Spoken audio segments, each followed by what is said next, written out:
जवान जय किसान, चाहे वो 1.5 साल भारत के प्रधानमंत्री रहे थे, लेकिन पहली बार किसी प्रधानमंत्री ने यह सोचा था कि हमारी हिफाजत करने वाला कौन है, उसका नारा दो, उसकी जय बोलो। हमारा पेट भरने वाला कौन है, उसका नारा दो, उसकी जय बोलो। जब से नारा ये प्रचलित है, जय जवान और जय किसान। और अगर आज किसान का बेटा हमारे साथ देश की हिफाजत के अंदर पेटी बांध करके नहीं खड़ा होता, तो पाकिस्तान, चीन हमारे पे काबिज हो जाते। के लिए बनो, लेकिन जिस दिन आप बनो, जिस दिन आपके पास ताकत आए, उस दिन जनता का सुधार करो, जनता की बात मानो, जनता के दिल के ऊपर छा जाओ, जब जाकर के आप नेता कहलाओ जाओगे, वैसे नहीं कहलाओ जाओगे। मैं पहले ही कह चुका हूं कि कोविड के बाद हम लोगों का धन्यवाद भी नहीं कर पाए। 10 सीट दूसरी बार भारतीय जनता पार्टी को, हम 47 के ऊपर ही क्यों सीमित रह गए?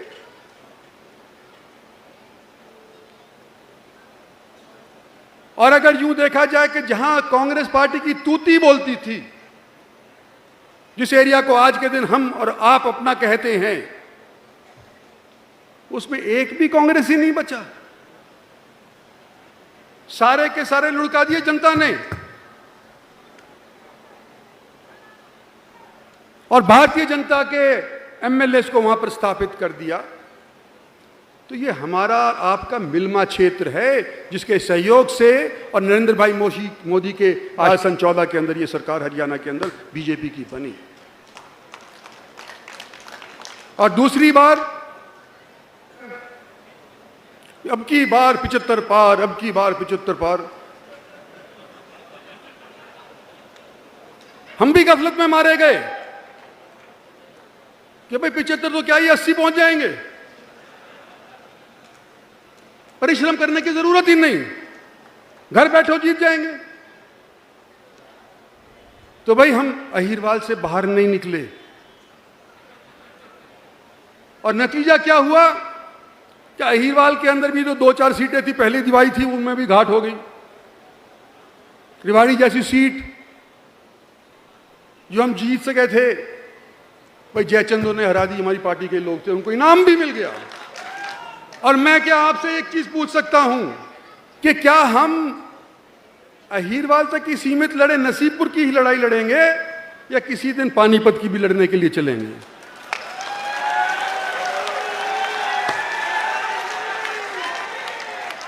जो कहानी हम सोचे थे तो हुई नहीं,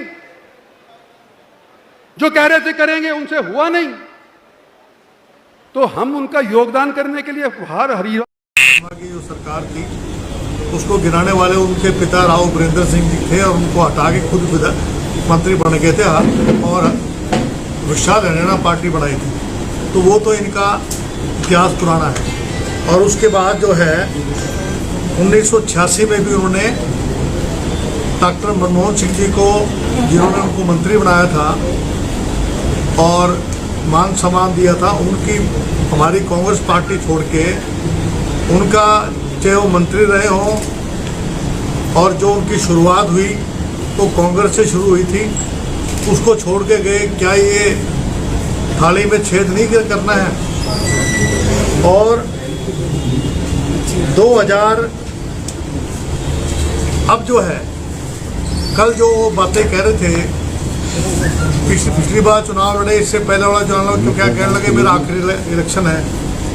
और इस बार भी इन्होंने कहा कि मेरा आखिरी इलेक्शन है। तो उनको किसने कहा था ये कहने के लिए कि उनका आखिरी इलेक्शन? हमने तो नहीं कह रहा वो रिटायर हो जाएं।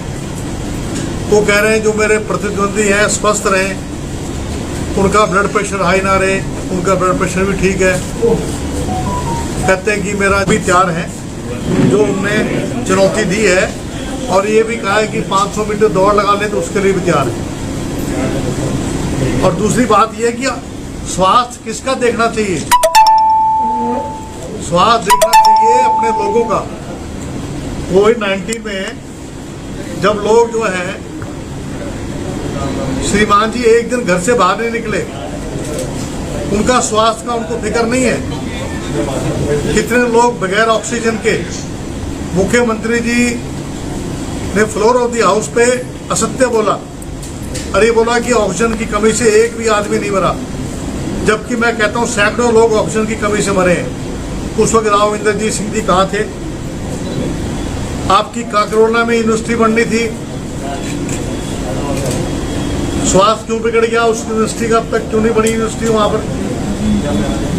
तो स्वास्थ्य वो देखें विकास का। उन्होंने बिनोला में डिफेंस यूनिवर्सिटी की 2 बार, एक हमारे समय में जब वो मंत्री थे तब रखवाई, डिफेंस मिनिस्टर थे, और अब इस सरकार में रखवाई, तो उसका भी स्वास्थ्य बिगड़ रहा है, उसका भी काम शुरू नहीं हुआ। तीसरा, राव तुलाराम कॉमर्स जो कॉलेज है, उसमें आज तक ना साइंस की क्लासेज ना कॉमर्स की क्लासेज शुरू हुई है, और वहां पर एक यूनिवर्सिटी का हेडक्वार्टर बना दिया। आप मुझे बताइए, क्या कोई हमारे कॉलेज एफिलिएट हुए हैं? हमारे कॉलेज जो गुड़गांव के कॉलेज हैं, रेवाड़ी में भी यूनिवर्सिटी है, मेवात में यूनिवर्सिटी नहीं बना पाए, यहाँ पर यूनिवर्सिटी की बिल्डिंग नहीं बनवा पाए। रेलवे जो बनना था मेवात तक, जो उनका वायदा था, जिसके बारे में कई दफा कह चुके, वो नहीं बना। मेट्रो का जो हुड्डा सेंटर से और ओल्ड गुड़गांव से बनना था, पूंजीपतियों को तो फायदा कर दिया, FAR के अंदर 175 से लेकर 500% तक बढ़ा दिया, लेकिन आज तक ओल्ड गुड़गांव को मेट्रो से नहीं जोड़ा। तो हमें उनको अपने स्वास्थ्य की चिंता है, गोल्फ खेलने की चिंता है, लेकिन उनको इस बात की चिंता नहीं है कि शहर का स्वास्थ्य कैसा है, शहर में पानी कैसे भरता है, मोहल्लों में पानी कैसे भर जाता है, निकासी का कोई काम नहीं किया। हमारी जो है मिलेनियम सिटी है, और हालात आपने देख लिए होंगे, जितने भी आपकी बाहरी कॉलोनियां हैं, सैकड़ों कॉलोनी है जहां पर बुरी हालत है। और देखो, इन्होंने 113 करोड़ रुपए नगर निगम के, गुड़गांव के, जितने भी हमारे म्युनिसिपल कॉरपोरेशन है, कमेटी है, उनका बिल भरने में दे दिया। गुड़गांव का, गुड़गांव की नगर निगम से 113 करोड़ रुपए दे दिए। 200 करोड़ रुपए दिए एक बार फरीदाबाद को, उन पैसों का पता नहीं कहां चले गए। 150 करोड़ रुपए बंदवाड़ी के इको ग्रीन कंपनी को दे दिए, और आज तक वहां वेस्ट टू एनर्जी, यानी कि वहां पर जो कूड़ा निरस्तीकरण करके उससे बिजली बनाने की बात थी, आज तक बिजली नहीं बनी। तो मुझे बड़ा ताजुब है, अपने स्वास्थ्य का उनको बड़ा फिक्र है, लेकिन जनता के स्वास्थ्य का उनको फिक्र नहीं है, विकास के स्वास्थ्य का उनको चिंता नहीं है। और बेरोजगारी कितनी बढ़ गई। सबसे पहला कदम अगर हमारी सरकार आगे बढ़ती है तो हम रोजगार देने की बात करेंगे, जितनी भी वैकेंसीज खाली पड़ी हैं उनको भरने के काम करेंगे। तो जल्दी ही एक फैसला देने वाले हैं। तो ये तो सब कुछ निजीकरण कर रहे हैं, सबको बेच रहे हैं। इनके ये तो भाई साहब, इनका तो 7 साल मिले हैं। 7 साल में जो 65 साल के अंदर LIC, एरोड्रम, अपना एयरपोर्ट, अपने बंदरगाह, अपनी जितनी भी हमारी PSUs हैं, चाहे ऑर्डिनेंस की हो, चाहे कुछ भी हो, सबको बेच खाने में लगे हुए हैं। इनका कोई लेना देना नहीं है। ये कहते हैं अपना कर्जा देंगे हम, जो PSUs बनाया उनको बेच के करना चाहते हैं। इनको आम आदमी इसको लेना देना। साइलेन की आपने बात की, जो आपने साइलेन की बात की, जो गुरुग्राम के अंदर तोड़फोड़ हो रही है, तो उसमें कांग्रेस पार्टी का क्या पक्ष रहेगा? नहीं, हम तो कह रहे हैं, हम तो ये गलत है। इनके ही विधायक थे पहले, जिन्होंने एक कॉलोनी काटी थी, उमेश अग्रवाल जी, तो वो बता रहे उनके समय में कटी थी ना। तब क्यों कटी? जब तब DTP वगैरह कहाँ गए हुए थे? नहीं, उनकी वाइफ तो जो है बीजेपी की जो है पार्षद है। कहाँ हमारी पार्टी में है? हाँ, मैं तो बताइए आप। ये तो कमर मीर जी बता देंगे, हरपाल जी बता देंगे, हाँ, KL यादव जी बता देंगे, बहुत सीनियर लीडर हैं। अगर कोई, मेरी बात सुन लीजिए, देखो पार्टी में एंट्री होने की एक प्रतिक्रिया होती है, वो उन्होंने अभी करी नहीं है।